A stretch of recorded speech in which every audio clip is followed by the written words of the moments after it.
Então, por que a gente colocou os gols do Santos aqui com o Canhão e com o Ulisses Costa? Só vou, assim, eu aprendi uma coisa, que um dia foi o meu querido Joel Santana, falou, as pessoas hoje não mostram currículo. As pessoas estão no futebol hoje sem currículo, as pessoas têm que ter currículo. O cara, para tomar conta da base, o cara tem que ter currículo, ele tem que entender, não pode ser um amigo de alguém, não pode ser vice-presidente, não pode ser diretor porque teve voto, tem que ser profissional. Olha o currículo do Jorge Andrade, que por sinal o pai dele jogava pra caramba do lateral esquerdo. Não batia na bola igual eu, mas batia bem. Vamos lá, olha só, trabalhou na formação dos seguintes atletas como gestor. Tá caindo o mundo, gente, isso aqui é trovão. Alisson, goleiro. Renan Lloyd, lateral esquerdo. Oscar, que era do São Paulo. Ricardo Goulart, que é de Taubaté. Rodrigo Dourado, volante bom de bola. Fred, foi vendido por 200 milhões. E o Leandro Damião, que me parece caiu tudo aqui, né? Ele tá no ar com a gente? Vamos testar agora. Jorge, tá ouvindo a gente? Tô ouvindo bem. Que susto, é que piscou a luz aqui, a gente achou que caiu a ligação. Deu um trovão aqui, você não sabe o quanto. É graduado em administração, especialista em marketing esportivo, especialista em futebol e gestão no futebol. Então ele é especialista em futebol e ele sabe em gestão de futebol. Possui o curso de treinador, é fluente em inglês e fluente na língua espanhola. Então se contrata um cara que sabe disso. Eu acho que a gente tá mudando nesse aspecto. E você foi para um clube, Jorge, que é um clube que já sabe de tudo isso. E parabéns pelo Jesus Cristo que tá lá atrás, lá. Que a gente precisa dele pra caramba.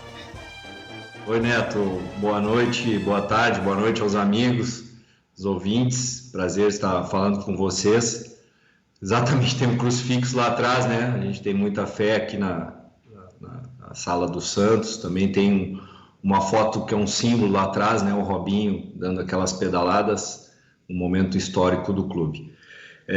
Obrigado, Neto, pelas palavras e pela informação que a gente já fez na carreira e vem fazendo. Eu me sinto muito honrado de estar trabalhando nesse clube. Para mim, o primeiro contato que foi feito ainda na época do Paulo Autuori, a realização de até um sonho, porque um clube que sempre revelou muitos atletas e sempre botou grandes jogadores para o futebol mundial e está participando desse processo e ajudar um pouco no processo de formação. E agora, praticamente aí há um ano, ajudando na transição da equipe para a equipe principal e ajudando no processo da equipe principal, tem me deixado muito feliz, muito contente, né? E agora a gente está bem alinhado com a questão do novo presidente, o Andrés Rueda, e a gente tem um projeto esportivo bem descrito já, estamos começando a executá-lo, né? Que é a valorização do nosso jovem, né? A oportunização para eles, e é o que a gente precisa nesse momento, né? Um clube que sempre revelou por uma forma faltou dinheiro, bota os meninos, agora a gente tem um plano para isso, né? Apesar de realmente ser uma situação financeira complicada do clube, a gente não quer deixar de forma alguma esquecer a essência desse clube, que é dar oportunidade para os jovens.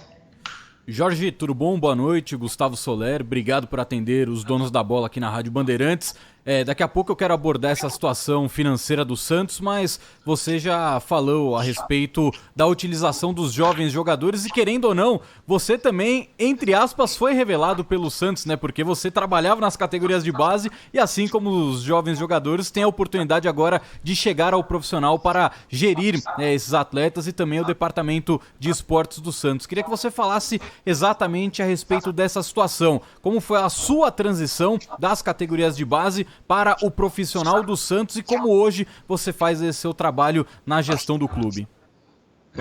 Como eu falei para vocês, em outubro de 19 eu recebi o convite pelo Paulo Autuori e pelo William Thomas para vir fazer parte da equipe de gestão do futebol como gerente das categorias de base, né? E aí, durante esse período, nós tivemos a saída do Paulo e depois a saída do William. E o presidente Pérez, na época, me pediu para conduzir o departamento de futebol junto com o Cuca, na chegada do Cuca. A gente começou esse trabalho praticamente no início do Campeonato Brasileiro do ano passado. Aí tivemos o impeachment do presidente, aí tivemos também a chegada do superintendente de futebol, Felipe Ximenes. e agora com a nova reestruturação do clube, eu recebi a incumbência e a oportunidade de ser o gerente executivo de esportes, né? Estou muito feliz com isso, acredito que é uma grande oportunidade para a minha carreira, né? E já desenhamos o projeto desportivo, né? Algo que a gente já tinha feito lá atrás com o Paulo e com o William, e fizemos algumas adaptações para o próximo triênio, e temos as nossas metas, os nossos objetivos, e eles já estão traçados e já começamos a executar. Vamos deixar bem claro para todo mundo que triênio são 3 anos, certo? E fazer um projeto como esse é ter o entendimento que o Santos lança 8, 10, 15, 20, 30 jogadores nesses 3 anos. Com esses 30 jogadores, que eu tenho certeza que vocês fazem isso no Santos, dá para pagar todas as dívidas. Mas tem que ter um entendimento também que não é só para isso, porque você tem que formar jogadores, mas tem que formar ídolos. E eu acho que isso o Santos está pecando no meu ponto de vista. Porque o Santos teve que vender todos esses jogadores, que foram jogadores que saíram, mas que também não se transformou em ídolo. E você precisa fazer isso, que é importante nos 2 segmentos, para mim. Eu não sei como é que você pensa isso. Concordo, Neto. A importância do ídolo, da formação do ídolo e a importância também da valorização do antigo ídolo, eu concordo plenamente, né? Eu sou oriundo de uma família de jogadores de futebol. Meu avô foi centroavante no Grêmio, meu pai foi jogador no Internacional, eu joguei futebol também. Lembro de você, Neto, na seleção do Falcão, quando ficou treinando no Beira-Rio. Fiquei treinando lá. Eu tinha 16 anos e eu lembrava de vocês lá concentrado no Beira-Rio e Verdade. Na categoria de base do Internacional. Foi 91. 91, foi 91, isso mesmo. Lembro de bem daquela época. Enfim, só para ilustrar, e eu sei da importância o que é construir a imagem de um ídolo, e com certeza, né, eu concordo contigo, o problema são as más gestões, né, nos clubes, que acabam endividaram os clubes, e essa venda precoce, o mercado agressivo para buscar cada vez um jogador mais jovem, e o clube não se preparou economicamente para isso, não consegue manter. Infelizmente, nós vivemos um momento de diferença cambial muito grande, né? A moeda lá fora está muito forte, apesar da pandemia ainda, essa diferença cambial torna muito difícil a manutenção dos atletas para o mercado que compra, né? Claro que o sonho, a legislação também não nos permite muito, a gente tem que estar sempre um olho no contrato, um olho no campo, um olho no contrato e outro no campo, para ver o quanto esse jogador vai ter uma projeção para poder valorizar, refazer o contrato, enfim. Mas eu concordo contigo, Neto, eu acho que a gente tem sim que formar ídolos, transformar esses meninos aqui cada vez mais em ter o amor pela camiseta, a formação. O Santos tem uma tradição bem grande dos jovens iniciarem no processo de iniciação lá no futsal, começar com 10, 11 anos e gerar um grande carinho e um grande contato com o clube, né? E isso é muito importante. Então, a questão da manutenção depende muito, muito, infelizmente, do mercado, né? E de gestões dos clubes que não foram muito felizes nas questões econômicas e nos deixam frágeis quanto a todo esse contexto, né? Nós temos que formar ídolo, ter esse equilíbrio. Concordo contigo, Neto, nessa situação. Gabi. Jorge, aqui é a Gabriele falando, obrigada por nos atender. A minha pergunta... Gabriele para eles, para nós é Gabi, né? Gabriele, então. Jorge, ainda nessa linha, boa noite para você, sobre os meninos da base, você foi fundamental para uma construção sólida também nos últimos anos, e a base foi de onde saiu muitas vezes a solução para o Santos, e inclusive hoje é uma das soluções. A impressão que a gente tem quando um menino da base estreia no profissional é que praticamente não sente assim assim, se sente muito confortável com ir para o profissional, ao contrário do que acontece com outros clubes, né? Com o que acontece com meninos de outros times. Eu queria saber, do seu ponto de vista, o que é que o Santos tem de diferencial, o que é que o Santos faz de diferente na base e qual que é a ideia para esse ano, já que você disse que o projeto para esse ano é continuar valorizando os meninos. O que é importante, eu concordo contigo, o Santos é um clube que tem algo especial nesse sentido da transição da base para o profissional. Eu tenho notado que aqui se tem muito mais paciência com o jovem, tanto a imprensa, quanto a torcida e até mesmo a diretoria. A cobrança quanto ao errar, ela é menor, né? Então o menino se sente mais à vontade. E a gente criou um ambiente aqui de integração com a base, a gente trouxe os colaboradores da base para dentro do CT, eles hoje trabalham diretamente, coordenador da base. Eu já vim como coordenador da base fazendo isso na época que eu cheguei, a gente está dando continuidade. A área de scouting também está aqui dentro, a administração da base, a equipe sub-23. Então a gente tem um acesso muito próximo e estamos sabendo o que está acontecendo, treinamentos, jogos, quem são os melhores jogadores, quem está se destacando no dia a dia.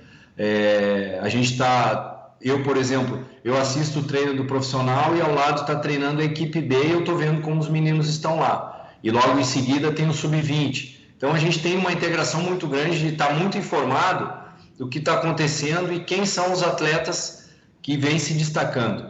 Então esse é um ponto fundamental. E tem essa questão cultural do clube que é de extrema importância. Eu, em todos os clubes que eu trabalhei, Internacional, Atlético Paranaense, tive uma passagem pelo Figueirense também, esse é o clube que mais tem paciência com o jovem. A torcida pede, tem paciência, acredita, então a gente tem que ter oportunidade para oportunizar os meninos, né? Fazer com que isso se torne algo diferencial e tenha acontecido. Com certeza não vai ser um ano muito fácil para o Santos. A gente vai entrar dentro de campo sempre para vencer, para buscar títulos. O Santos é uma equipe que sempre quando entra numa competição luta para ser campeão, mas o nosso time é bem jovem, nós estamos lançando os novos meninos, vamos dar toda a base, a sustentação para ele. O nosso treinador foi escolhido através de um perfil já descrito no nosso projeto esportivo. Então, todas as características que a gente buscava, nós encontramos no Ariel.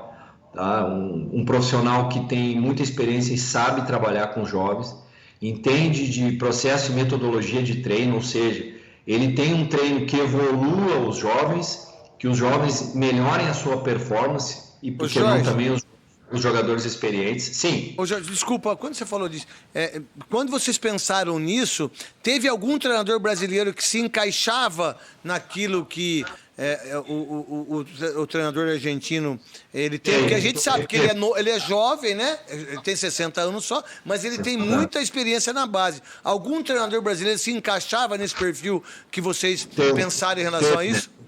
Teve, né? Eu só não gostaria de citar nomes aqui. Não precisa citar, não precisa. Mas teve sim, nós chegamos, depois de toda a seleção, chegamos a 2 nomes, e esses nomes tinham um perfil muito parecido, e acabamos optando pelo Ariel. Então, o profissional que tem experiência para trabalhar com jovens, tinha experiência em competições sul-americanas, conhecesse o processo e tivesse um processo de treinamento apurado e bem desenvolvido para a melhor performance dos atletas, e também essencial que mantivesse o nosso bom ambiente de trabalho, ser uma pessoa do bem, né? Uma pessoa que soubesse lidar com os atletas de forma muito positiva e com todo o staff, porque a gente não ia abrir mão de tudo que a gente construiu com o Cuca aqui, que foi algo fantástico, um ambiente de trabalho, apesar de todos os problemas externos, políticos do clube, com o impeachment, enfim, nós conseguimos ter um bom ambiente de trabalho e isso a gente não abre mão, e esse profissional chegou e já tem dado resposta que nesses pré-requisitos que a gente tinha analisado, ele está tendo competência para poder realizá-los. Caio, queria te perguntar, ou melhor, Jorge, queria te perguntar sobre o Caio Jorge, que tem contrato até o final desse ano. É um jogador talentoso, mas que se sair o Santos consegue respirar um pouco, equilibrar o caixa. A intenção do clube é se esforçar para mantê-lo, para que ele fique no Santos ou não?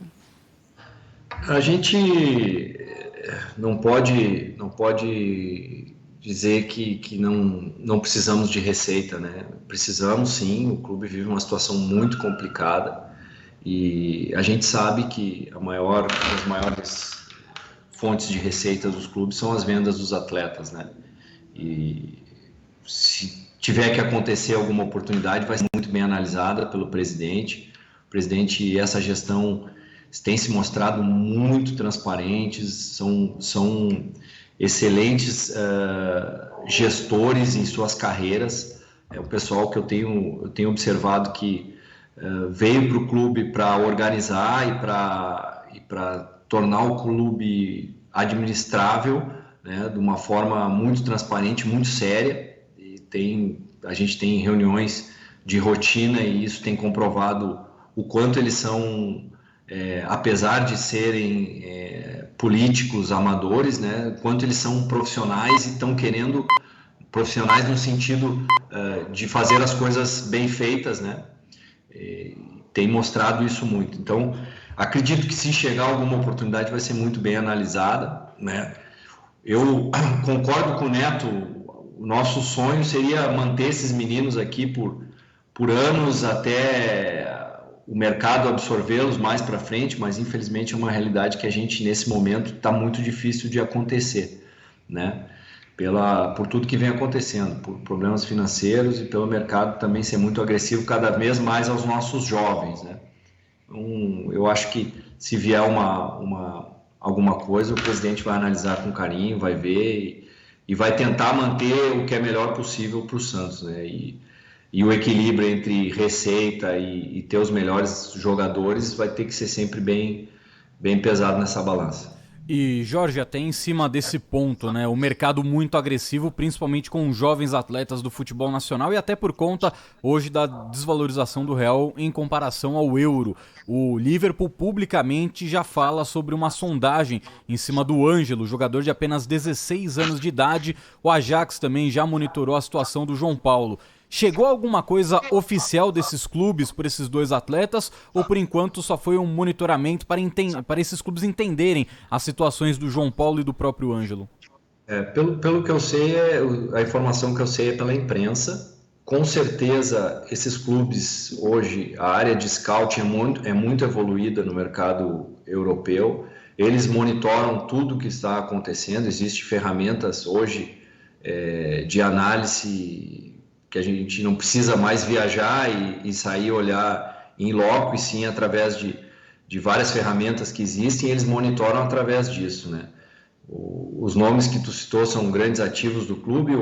O Ângelo é um menino que vem crescendo, vem desenvolvendo, e eles já com certeza acompanham ele, que o Ângelo tem convocação de sub-15 e jogou competição sul-americana sub-15, e eles vêm acompanhando. E ele tão jovem, estreando numa equipe como o Santos, né? Isso chama muita atenção do mercado e eles devem estar monitorando mesmo, não só o Liverpool, como outros grandes clubes do futebol europeu que trabalham muito bem essa questão de scouting e análise de mercado, né? Ô Jorge, quer fazer outra? Pode ir, craque. Ô Jorge, eu fui gerente de futebol do Guarani durante quase 3 anos. E a minha maior dificuldade era em relação a isso, entendeu? De você fazer o Edu Dracena virar ídolo, um Martinez virar ídolo, um Guilherme virar ídolo, um Léo virar ídolo, para que depois no futuro eu pudesse o Guarani ter títulos, né? E que o Santos tem que ter, os títulos, você tem que ganhar Campeonato Paulista, Brasileiro, o Santos não pode deixar de ganhar títulos. O Guarani já não precisa ganhar tantos, como o Santos precisa. E a minha grande dificuldade, como a sua função, é entender como é que eu faço o contrato profissional com todo mundo. Então você tem sub-20, sub-23, os profissionais. É um gasto tão enorme que as pessoas não têm essa ideia. E aí, como é que você consegue fazer com que o Gustavo Soler, a multa dele é 100 milhões, a Gabi, a multa é 200, o Neto, a multa é 50. Como é que eu pago ele? Como é que eu faço uma coisa com ele? Como é que eu faço com o empresário? Como é que o Santos lida com isso? Porque é uma coisa tão difícil de se fazer e que as pessoas acham que é fácil. Sim, é difícil, é difícil. Como eu te falei, Neto, a gente tem que estar sempre de olho na performance, no campo, né? E o outro olho no contrato. Nós criamos aqui políticas bem estabelecidas de salariais e de meritocracia. Isso no início, quando a gente chegou aqui para implantar, foi um pouco difícil pela cultura, mas nós começamos a mostrar para os agentes e para os atletas que eles seriam valorizados de acordo com o seu mérito. Isso já hoje é uma cultura que já está entendida aqui no Santos. A gente acha muito ruim a questão do menino muito jovem ter um salário muito, muito, muito alto, algo muito diferente, e ele não ter performado ainda, né? O que a gente tem praticado muito aqui são faixas, e essas faixas de acordo com que cada orçamento de cada categoria, e em cima disso ele ter padrões de meritocracia quando vai alcançando seus objetivos e meta, tendo um melhor resultado. E quando a gente começa a executar esse tipo de coisa, começa a mostrar para o mercado que existe sim política, existe política de trabalho e seriedade. Então, se torna mais fácil, né, Neto?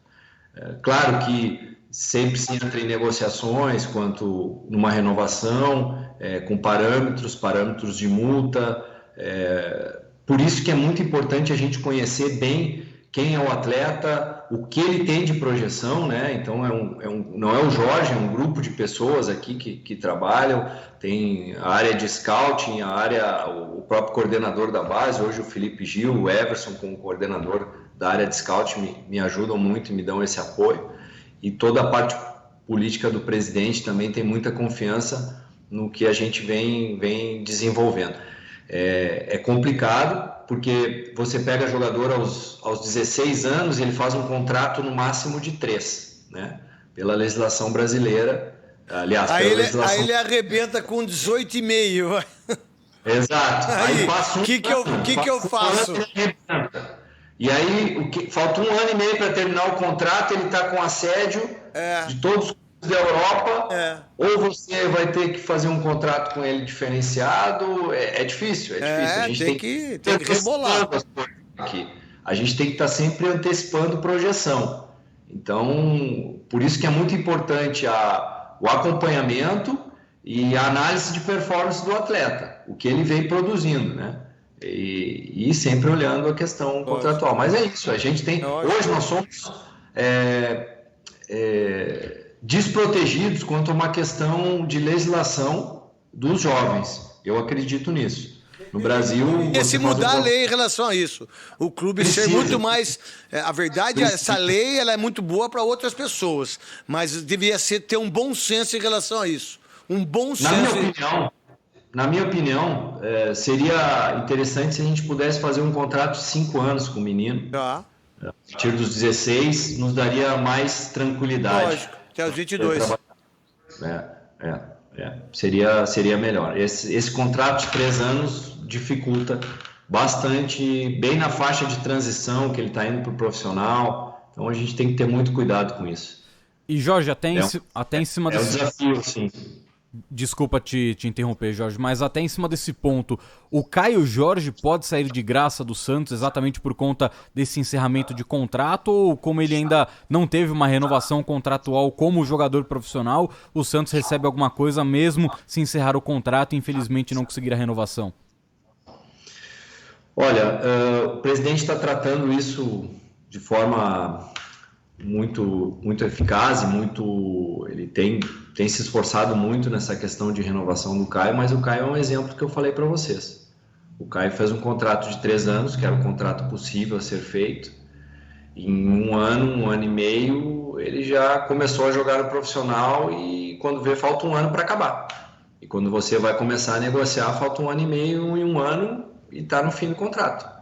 Esse é o problema da legislação. Ele favorece o mercado que tem maior poder. Ele, se terminar o contrato do Caio e ele não renovar, ele sai livre e o clube tem apenas o direito do training compensation, né, que é o direito da formação, que é um valor... É isso, Jorge. Viu, Jorge? Desculpa interromper. Ele sai livre sem ser ídolo, né? Ele sai e sem ser ídolo, né? Aí o que o Santos tem culpa? Aí é o bom senso que você falou, que eu nem pensei nisso. 5 anos seria muito legal, porque 22 dá para você ter uma relação de performance e de tudo que você pode fazer em termos de grana, essa coisa toda. Verdade, você tem razão. Exatamente. Quando você tem um jovem talentoso, o contrato de 5 anos seria o ideal. E aí o Caio, se não renovar, o clube tem direito somente ao training compensation, que é o direito de formação, que é um valor irrisório perante o que um jogador vale no mercado. Mas eu tenho muita fé e esperança no que o nosso presidente vem conversando com a família e com os agentes, que teremos um final feliz nessa história. Bom, tomara, porque é um jogador importante dentro do Santos e um jogador que o Santos deposita muita confiança. Para fechar da minha parte, Jorge, queria saber de outro atleta que tem contrato até o final do próximo ano e já mostrou que tem muita qualidade, que é o Gabriel Pirani. Em que pé está uma possível renovação com esse jogador e com relação ao Arthur Gomes, que não vem sendo aproveitado nos últimos jogos pelo técnico Ariel Roland? O Santos tem o interesse de emprestar esse atleta? A Ponte Preta chegou a fazer uma sondagem? Existe alguma possibilidade de emprestar o Arthur Gomes? Quanto ao Gabriel, a gente já vem há um bom tempo já conversando, né? Nós temos uma boa relação com família, com pai, com o próprio agente. Não devemos ter nenhum tipo de problema. Nós já estamos tratando do assunto. Quanto ao Arthur, o Arthur é um jogador que realmente tem bastante procura no mercado, né? Os clubes têm muito interesse, perguntam de empréstimo, fazem sondagens. A Ponte, sim, teve uma pequena sondagem, mas por enquanto ele continua no grupo. O treinador Ariel conta com ele e é uma questão de opção, que ele não foi, acho que para um banco de reservas ou não foi em algum jogo. É uma opção de estratégia do treinador, mas é um jogador do clube e o clube conta com ele e ele faz parte dos planos do clube. Agora, sondagem aparece sempre, não só por ele, mas por outros jogadores também, que o Santos tem um plantel interessante, né? E isso faz parte do mercado, as pessoas perguntarem e sondar, né? Mas existem não só dessa equipe, mas de outras equipes também, sondagem para empréstimo, mas enfim, é um jogador que pertence ao clube e tá nos planos e está trabalhando diariamente aqui com o professor Ariel. Ô Jorge, queria te agradecer demais esses quase 35, 40 minutos para você, torcedor do Santos, que está na Baixada, que nós temos uma audiência incrível, a Rádio Bandeirantes. Agradecendo você, dos seus pontos de vista, e que você possa realmente trabalhar firme e forte para fazer com que o Santos possa voltar a ganhar títulos brasileiros, Libertadores, Copa do Brasil, que eu sempre disse isso. Eu já joguei em muitos clubes, mas eu acho que nenhum clube tem a camisa do Santos.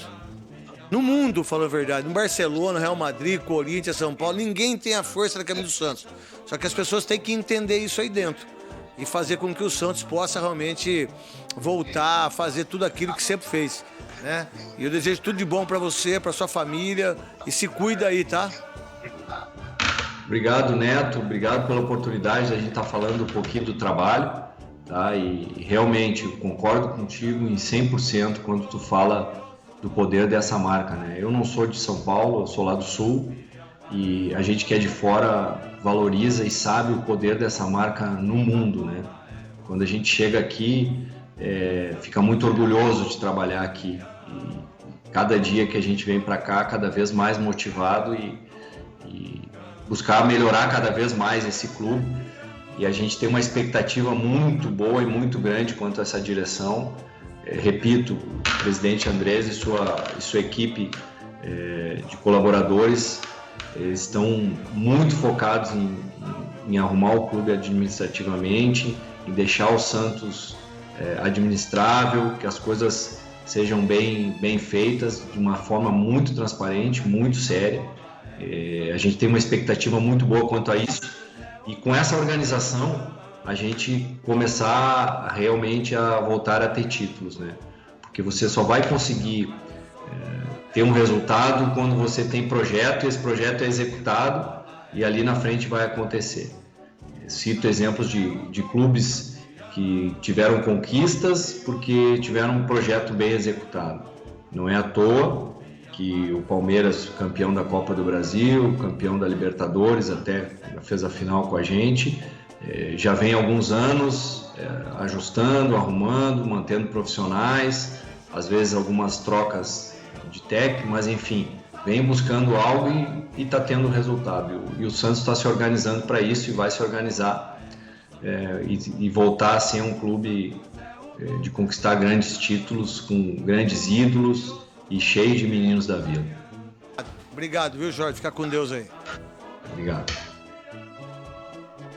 Tá aí então a entrevista com Jorge Andrade, gerente de esportes do Legal. Santos Futebol Clube. Muito legal o papo com ele, um cara muito bem esclarecido, que vem ajudando demais o Santos Futebol Clube e deixando aquele recado para o nosso ouvinte ligado nos Donos da Bola da Rádio Bandeirantes, que a partir das 9 horas da noite teremos a exibição da Voz do Brasil,